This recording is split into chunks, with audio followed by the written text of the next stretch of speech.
My name is Alexis Monroe. I am 29, and on New Year's Day, I learned exactly where I stand in my own family. I walked into my parents' living room that morning carrying a bag of specialty coffee from Seattle and a box of pastries I had picked up on the way. The house smelled like cinnamon and roast beans. Wrapping paper was everywhere, and everyone was laughing. My mom was holding up a new kitchen gadget. My dad was talking about some fancy grill. My sister was already taking pictures of her new spa set, and my little niece was tearing into a science toy. My name never came up. I sat down on the edge of the couch and waited. 5 minutes, 10, 15. No one handed me anything. No one even asked if I had gotten something already. It was like I was background noise in a movie about their perfect lives. Finally, I said, as casually as I could, "So did I miss my name? Or—" My mom turned to me with this tired, annoyed look I know too well and said, "Why would we spend money on you anymore? You walked away from what matters to this family. You do your own thing now. You are basically a guest out of habit." My sister let out a little laugh and added, "At least now you finally get it. You are not really on our level these days." I did not cry. I did not scream. I stood up, set the coffee on the table, told them they would need it more than I would, and walked out into the cold January air. By the time the sun went down on January 1st, I was back in my apartment in Seattle, staring at the financial app I built that tracks every dollar flowing through their coffee shops. The day ended like that. And at 8:30 the next morning, January 2nd, a single box showed up on my parents' front porch and blew their perfect little world apart. If you want to know what was inside that box, and how the daughter they treated like she did not exist ended up holding all the power, stay with me until the end. 5 years earlier, I was 24, broke by most people's standards, but somehow the only person in my family who knew how close we were to losing everything. Back then, Monroe Roasters, the little coffee chain my grandparents started in Portland, was bleeding out. My mom, Caroline, ran the day-to-day like she always had.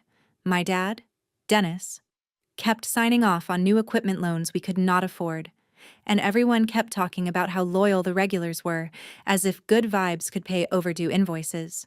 My older sister, Brianna, was the golden child who posted latte art on Instagram and called herself the face of the brand. I was the one who moved to Seattle to write code, allegedly the child who walked away.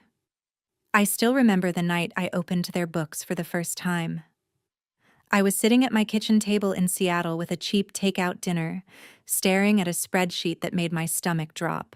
Rent was behind on one location, supplier payments were being juggled, and the only plan my parents had was hoping next month would be better. I had just signed a decent contract as a software engineer for a fintech startup. It was the first time in my life I had real money in my account. And instead of celebrating, I drove 3 hours down I-5 to have an uncomfortable conversation with my parents about numbers they did not want to see. That was the night I became the majority owner of Monroe Roasters. We sat around the dining table, the same one my grandparents had bought decades ago, and I laid it out as calmly as I could. I would put up my savings to pay off the worst of the debt. In exchange, they would transfer me most of the shares. I would build a new point-of-sale system, wire every register in every shop into a single cloud dashboard, and track every dollar that came in and out. No more handwritten notes taped to the espresso machine. No more mystery cash that never reached the bank.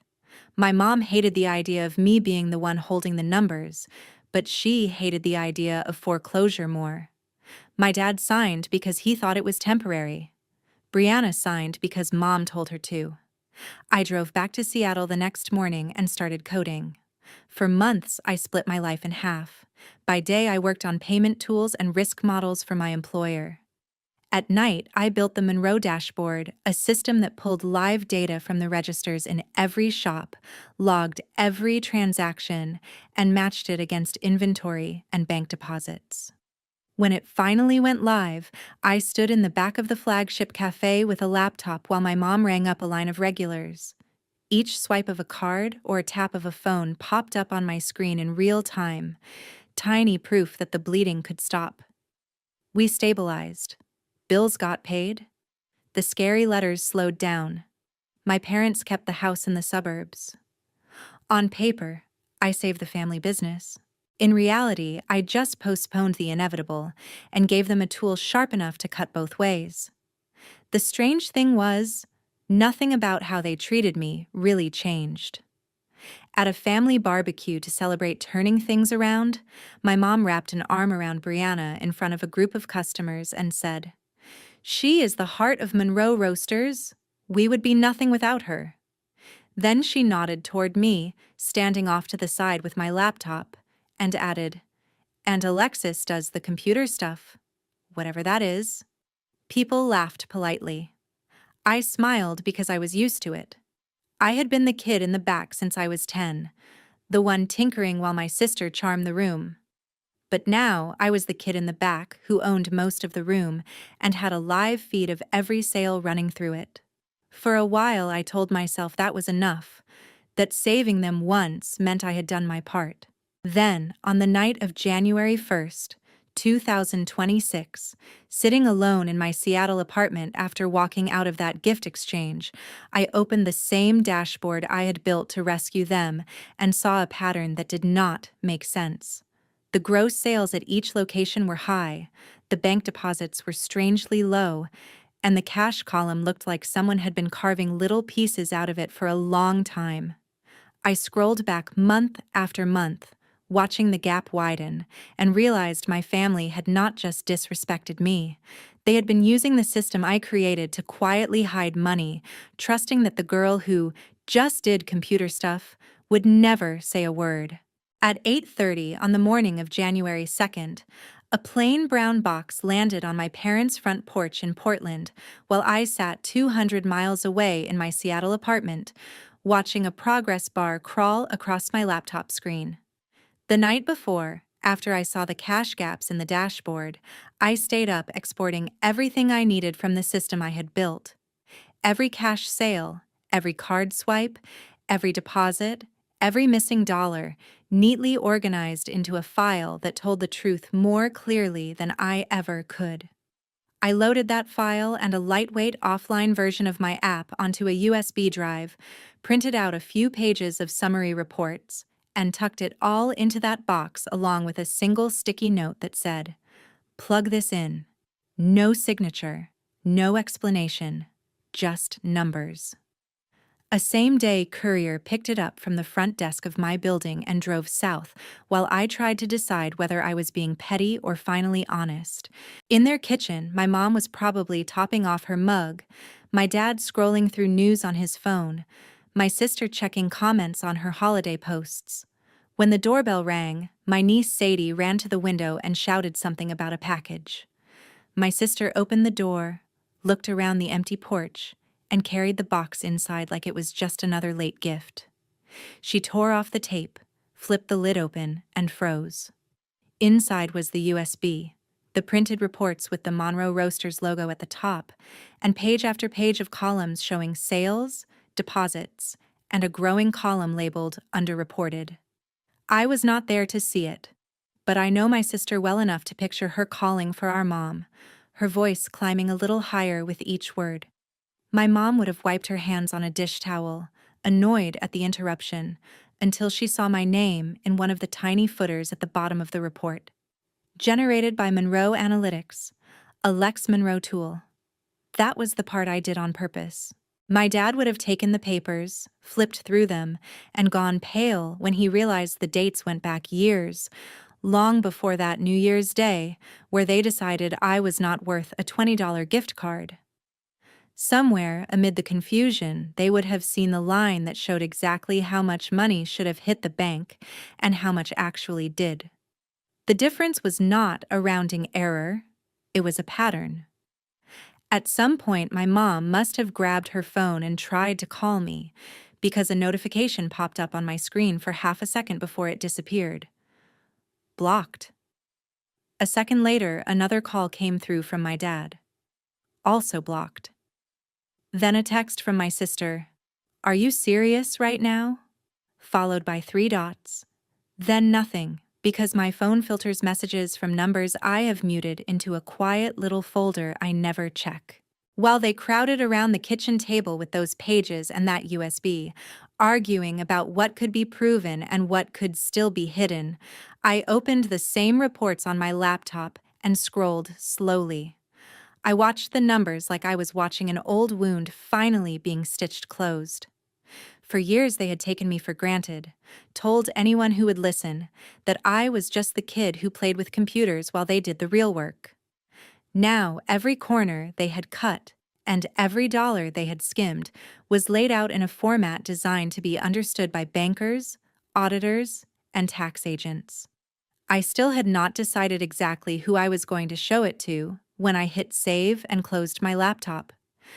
But I knew one thing with absolute clarity. For the first time in my life, my family needed something from me more than I needed anything from them. My sister showed up at my apartment in Seattle the next afternoon like nothing was wrong, like we were two normal siblings grabbing coffee after the holidays.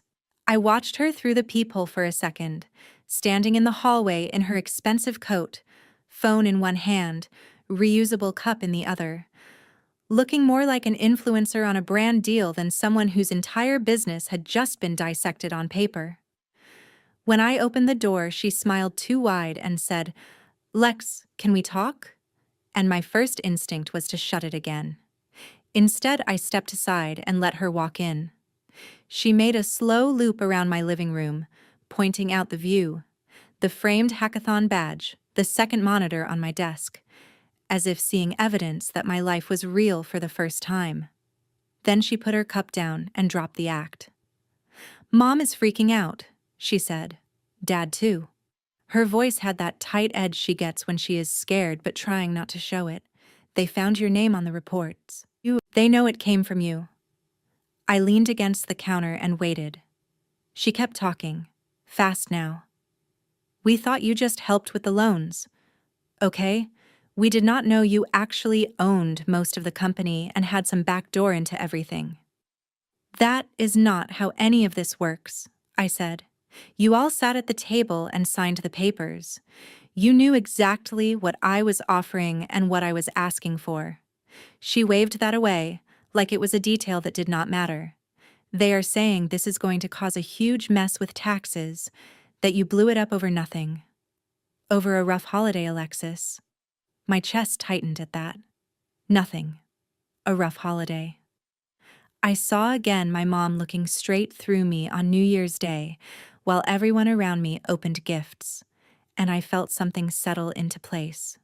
Brianna must have seen it on my face because she switched strategies.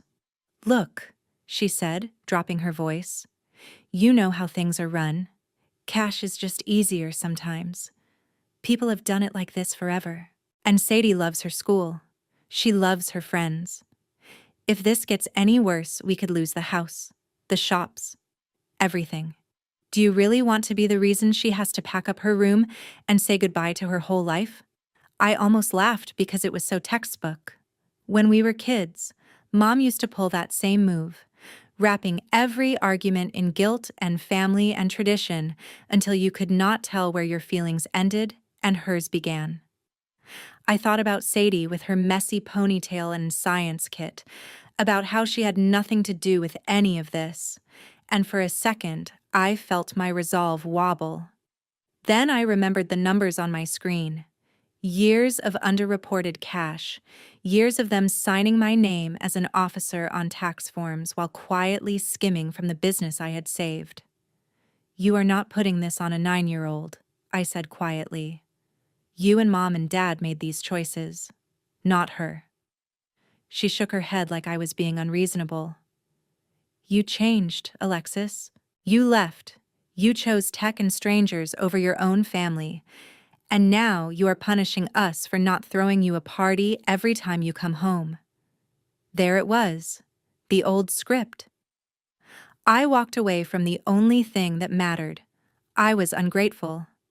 I owed them loyalty forever, because I shared their last name. I thought about a winter morning when I was 15, standing in the back of the original Monroe Roasters with a beat-up laptop balanced on a milk crate. I had stayed up all night teaching myself how to build a basic ordering page, proud of the little form that could send drink choices straight to the bar. When I showed it to my mom, she laughed gently and told me to put it away so I would not scare off the regulars. "People come here to talk to us, not to a screen," she said loud enough for the whole line to hear, then called Brianna out front and had her practice steaming milk and chatting with customers while I pretended I was busy with homework in the back. I did not know it then, but that day set the tone for the next decade. She was the face. I was the background. And now the background had receipts. Back in my apartment, I straightened up and looked my sister in the eye. "I am not doing this to you," I said. "I am done covering for decisions I did not make. If there is nothing to hide, then the numbers will match." "Right?" She opened her mouth, shut it again, and grabbed her cup. "This is not you," she muttered on her way to the door.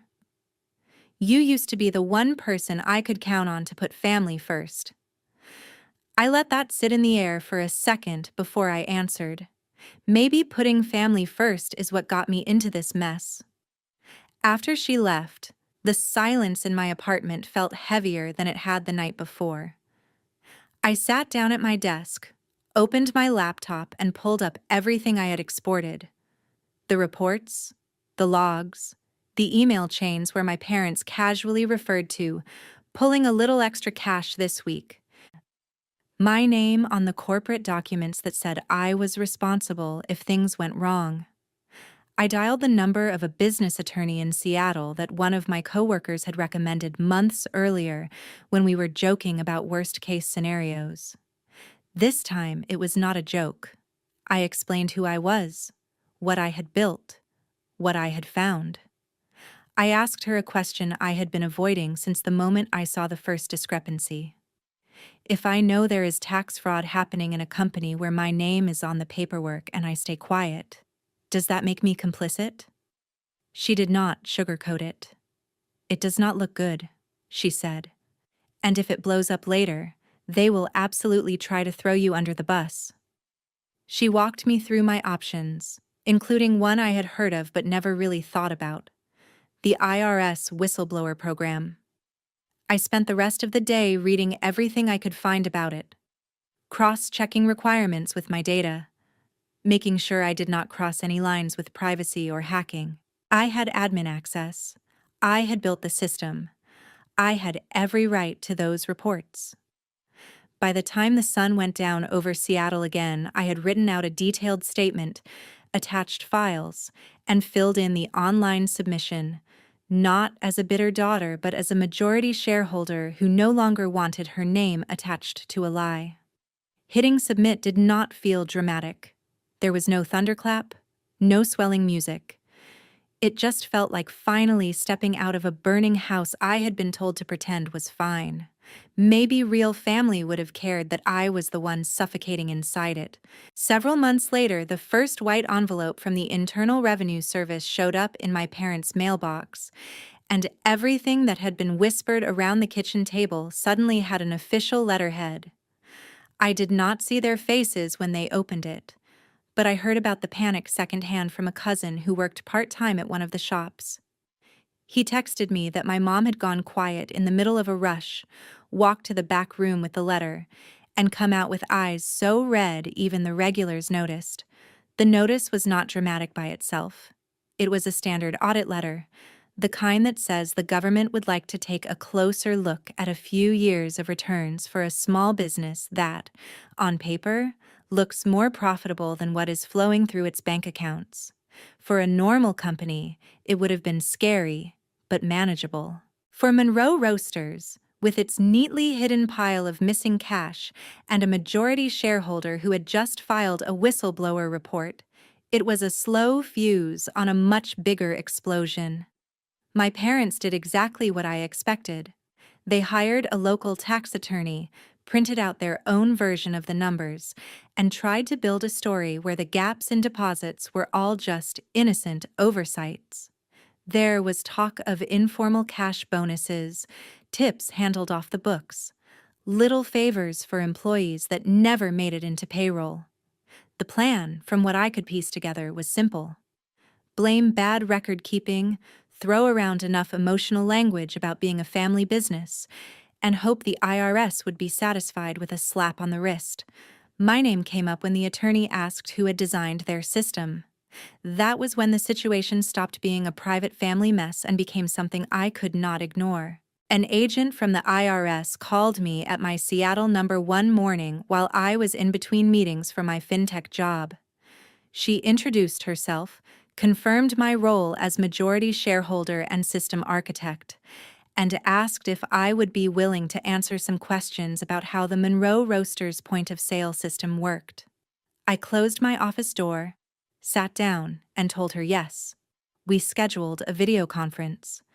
A week later, I found myself on a split screen with 3 people who had defined my entire childhood. My parents sat at the dining room table in Portland, my sister at their side, the same chandelier above them that had hung over every Christmas, every birthday, every big fight we had ever had. On the other side of the screen were the agent, her supervisor, and the tax attorney my parents had hired. I was in a plain conference room at my office, a glass wall behind me, my laptop pushed a little farther back than usual so I would not have to look too closely at my own reflection. The agent started with routine questions. How long had I been a shareholder? When did I implement the POS system? What access did I have to the data? I answered carefully but honestly. I explained that the registers in each shop send every transaction to a central database in real time, that each sale is logged with a timestamp, payment method, and amount, and that the system automatically generates daily reports comparing sales to deposits. When the attorney tried to jump in and suggest that maybe the sync sometimes failed or the logs were incomplete, I asked permission to share my screen and pulled up a sanitized version of the dashboard, using demo data to illustrate how it worked. I showed them the transaction trail, the reconciliation view, the error logs that would flag any failed sync. The agent watched quietly, making notes. My parents just stared, like they were seeing the thing I had built for the very first time. Once the basics were clear, the questions shifted. Had I ever discussed discrepancies between reported income and what the system showed? Had I ever been asked to alter numbers? I answered that I had noticed small red flags in earlier years and brought them up in vague terms, only to be brushed off with jokes about cash being hard to track. I said I had never changed the data myself, never edited logs or deleted transactions, and that the system was designed specifically to prevent silent changes without an audit trail. My mom chose that moment to break down. She wiped tears that did not smudge her makeup and said into the camera, "We are just a family trying to keep a small business alive. We are not some big corporation. Maybe we made mistakes, but we are not criminals." My dad chimed in about the pressure of keeping employees paid, about rising rent and supply costs, about how sometimes you take cash because you do not know when the next crisis is coming. My sister tried to pin the whole thing on me, choosing to build something too complicated, calling it a confusing app that none of them really understood. She implied that some of the discrepancies might be my fault, that I might have misconfigured something or misreported something to their accountant without explaining it properly. I sat there and let them talk until the attorney nodded in my direction, silently asking if I wanted to respond. I took a breath, kept my voice level, and said that the system does not misplace cash. People do. I pointed out that the underreported amounts were not random. They followed a consistent pattern that always benefited the same people. The agent asked if I could provide export files backing up my statement. I told her I already had and that she should find them attached to the whistleblower report submitted months earlier under my name. The silence after that was the longest I can remember between my parents and me. The attorney cleared his throat, realizing for the first time that I was not there to clean up their story, but to draw a line between myself and what they had done. The weeks that followed were a blur of paperwork and quiet, simmering tension. The IRS requested bank records, vendor invoices, and years of receipts. They cross-checked my exports against what had actually been deposited. Every time a gap appeared, another letter went out. Every time a letter went out, my parents called or texted until I blocked another number. While all of that was happening, my life in Seattle took a strange turn upward. My boss pulled me into a meeting and told me a paper I had co-written about small business fraud detection had been accepted at a fintech conference in San Francisco. They wanted me to present the case study I had anonymized based on the Monroe data, minus the family names and drama. I booked a flight, wrote a talk about how technology can protect owners and employees when used transparently, and tried not to think about the irony of using the fallout of my own family as a professional success story. On the day I stood on stage in a hotel ballroom explaining to a room full of founders how underreported cash can hide in plain sight, my phone buzzed with a voicemail from my cousin back in Portland. I did not listen to it until late that night, but when I did, his voice was shaking. The IRS had just finished a key meeting with my parents and their lawyer. The words fraud and penalties had been used in the same sentence more than once. It was no longer a question of whether something would happen, only of how hard the hammer would fall and how much of the damage they would try to pin on me when it did. By the time the hammer finally fell, it was late summer, the kind of sticky Portland heat that makes everything feel a little heavier than it is. I was at my desk in Seattle when the email came from the IRS agent. The audit was complete. The underreported cash was not a misunderstanding or a bookkeeping error. It was a pattern, and it was going to be treated like one. A few days later, my cousin sent me a photo of another thick envelope on my parents' kitchen table. Inside was the official determination: years of back taxes owed, civil penalties, interest that had been quietly growing while they pretended everything was fine. It was more than Monroe Roasters could absorb, even on a good year. And this was not a good year. Customers had been drifting away for months, spooked by rumors and awkward tension at the counter. My parents tried to keep it together at first. They called emergency family meetings, though I was never invited. They talked to banks about restructuring loans, to landlords about rent relief, to anyone who would listen about being unfairly targeted. None of it changed the math. Within weeks, the for sale signs started going up.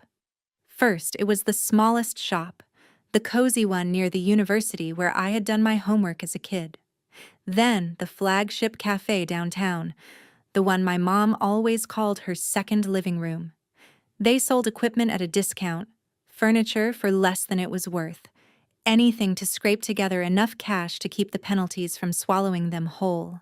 The house went next, the big craftsman in the suburbs that had hosted every Thanksgiving and birthday, the place I had driven away from on New Year's Day with a bag of untouched coffee in my hand. They packed decades of family photos into boxes and moved into a small rental apartment on the other side of town. Somewhere cheaper, somewhere no one would look at them like they used to. The fallout did not stop with money. My dad started seeing a cardiologist after his blood pressure spiked so high in one appointment, the nurse refused to let him leave without extra tests. My mom stopped posting cheerful updates from behind the counter because there was no counter left that belonged to her. The regulars she used to call by name drifted to other shops, and the women she once bragged with about her small business success stopped inviting her to their brunches. Brianna tried to ride out the storm online, pivoting her content away from the family brand to vague lifestyle posts, but sponsors quietly stepped back when they realized the charming coffee empire behind her was now a cautionary tale. The cracks in her marriage with Tyler, which had always been there under the surface, split open fast when the financial stress hit.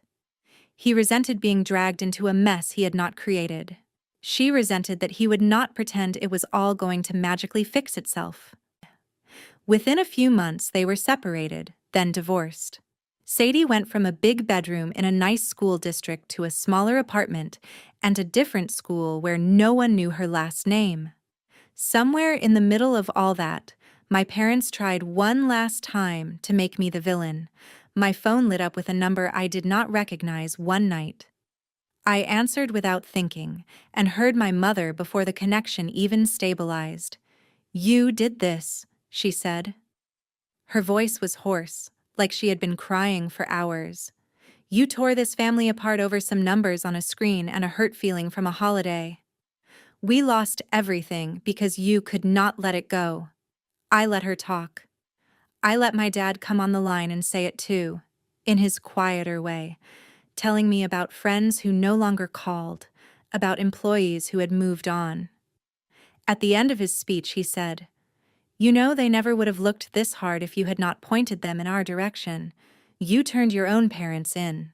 That has to mean something to you." "It does," I said.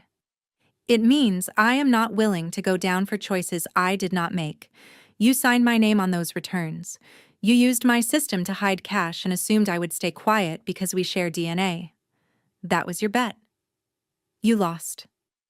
There was more arguing, more guilt, more appeals to tradition and loyalty, but nothing they said changed the fact that the IRS had made its decision, and Monroe Roasters was gone. When the call finally dropped, I sat there staring at my reflection in the dark screen of my laptop and felt something I had not felt in years. Not triumph, not joy, just a clean, sharp kind of relief. I was out. Shortly after the last shop sold, I received the paperwork to finalize the transfer of my remaining shares to the buyer, a regional coffee group that had picked up the brand name and some of the locations. I signed everything electronically, watched my ownership shrink to zero, and saw the wire hit my account a few days later. It was not a fortune, not after the debts and penalties, but it was enough. Enough for a down payment on a small house near the river in Portland, a place with big windows and a spare room I could turn into an office. Enough to seed the savings I had started for myself after realizing that family was not a safety net I could count on.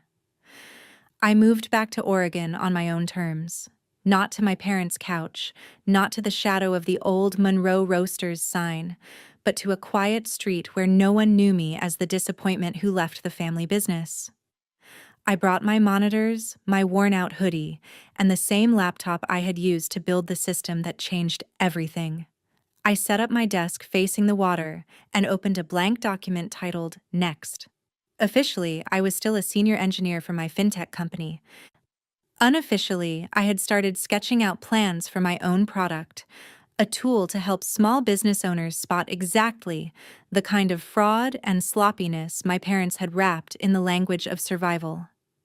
There was a certain symmetry to that. They had used my skills to cheat the system. I was going to use the same skills to help other people keep their books clean. Months later, as fall crept back into the Pacific Northwest, I walked past one of the old Monroe locations on my way to meet a friend. The sign had been replaced, the menu redesigned, the baristas all new. No one recognized me. No one knew that my last name had once been painted on the windows.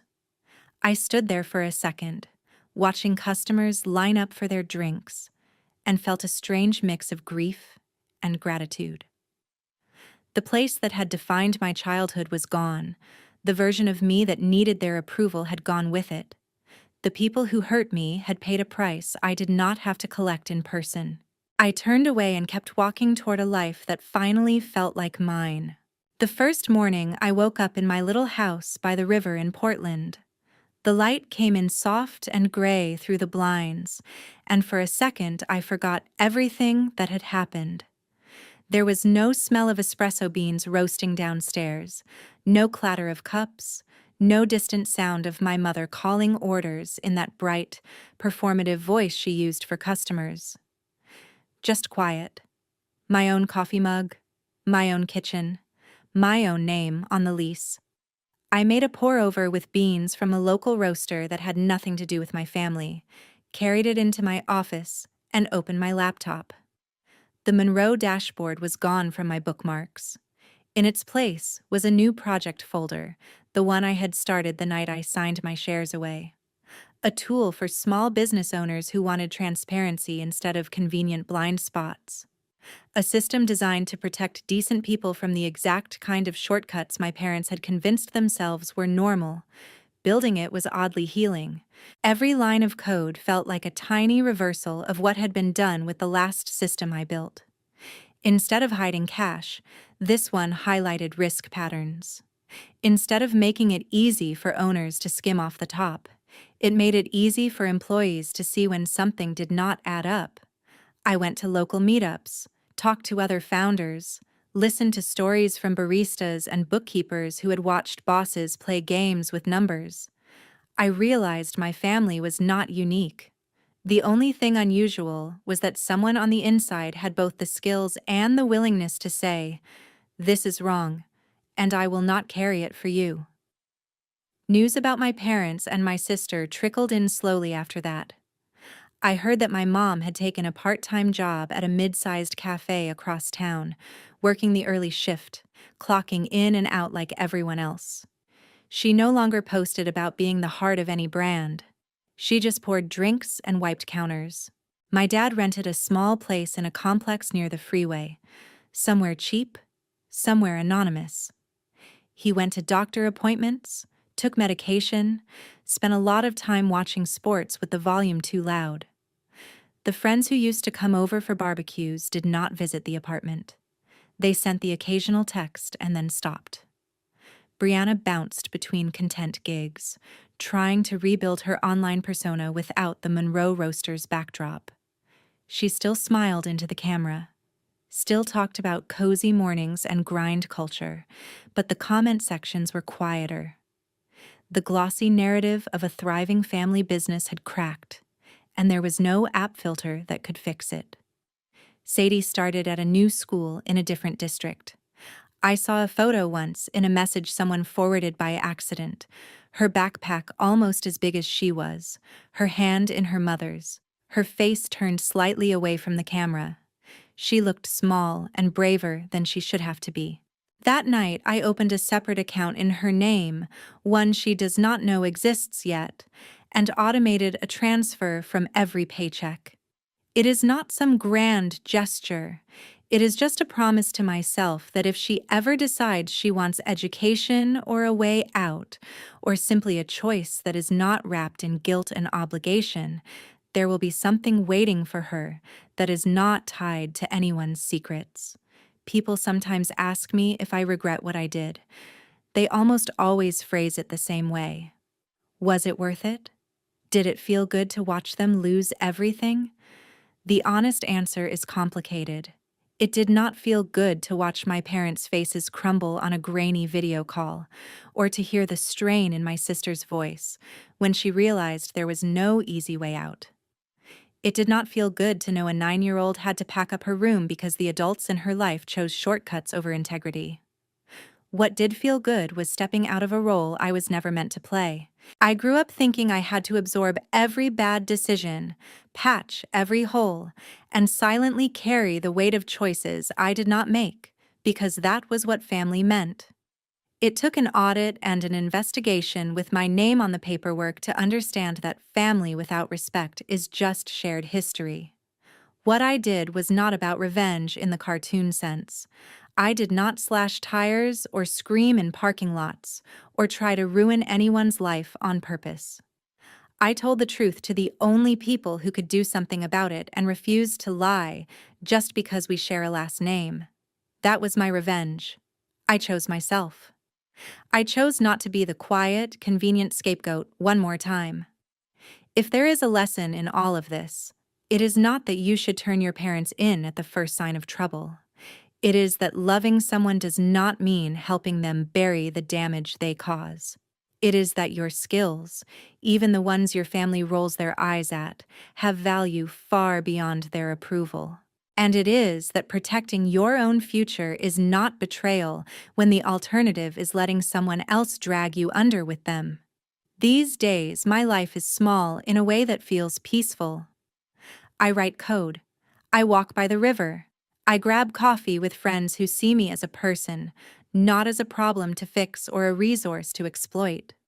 Sometimes I still pass one of the old Monroe locations and feel a pang, a flash of grief for what might have been if my family had chosen honesty. But the feeling passes. The relief stays. I did not ruin their lives. I just stopped helping them hide the way they were ruining their own.